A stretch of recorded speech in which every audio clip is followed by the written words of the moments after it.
నమస్తే, welcome to Andhraprabha. నేను తేజస్వి. ఓవైపు వైసీపీలో సిట్టింగుల స్థానాలు మారుతున్నాయి. మరికొందరు సిట్టింగులకు అసలు సీట్లే లేవు. ఇలాంటి సమయంలో వైద్య శాఖ మంత్రి విడుదల రజనీని డయేరియా గండం పట్టిపీడిస్తోంది. అసలే వైద్యారోగ్య శాఖ మంత్రి, అందులోనూ సొంత జిల్లాలో ప్రబలిన డయేరియా టోటల్గా బ్యాడ్ ఇమేజ్ తీసుకొచ్చింది. దీంతో ఇప్పుడు వైసీపీ అధిష్టానం తనకు టికెట్ ఇస్తుందా? ఒకవేళ టికెట్ నిరాకరిస్తే విడుదల రజనీ పరిస్థితి ఏంటి?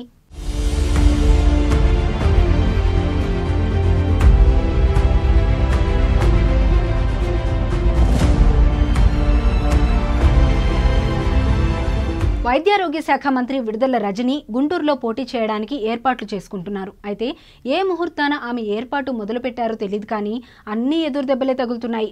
డబ్బుల్ని మంచినీళ్లలా ఖర్చు పెట్టేస్తున్నారు, కానీ ప్రజలకు మంచినీళ్ల విషయంలో మాత్రం తప్పటడుగు పడింది. మున్సిపల్ వాటర్ కలుషితంగా మారడంతో వాటిని తాగుతున్న జనం డయేరియా బారిన పడి ఆసుపత్రి పాలవుతున్నారు. వారం రోజుల్లో 4 చనిపోయారు.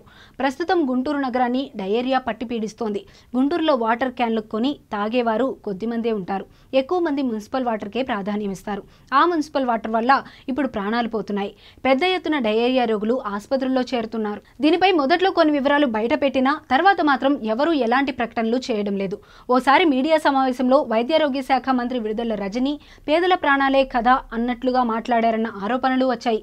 గుంటూరు జిల్లా నుంచి మంత్రిగా ఉన్నారు. గుంటూరు నుంచి పోటీ చేయాలనుకుంటున్నారు.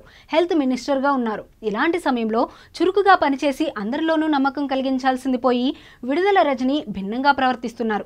మంచినీరు వస్తాయని భరోసా ఇవ్వలేకపోతున్నారు. దీనికి కారణం ఏమిటో కానీ ఇప్పుడు గుంటూరు ప్రజలు నీళ్లు కూడా కొనుక్కోవాల్సి వస్తోంది. ఇది వచ్చే ఎన్నికల్లో ఆమెకు వ్యతిరేకంగా మారే అవకాశం ఉంది. దీనిపై వైసీపీ అధిష్టానం దృష్టి సారిస్తే విడుదల రజనీ టికెట్ గల్లంతు అయినట్లే అనే టాక్ వినిపిస్తోంది.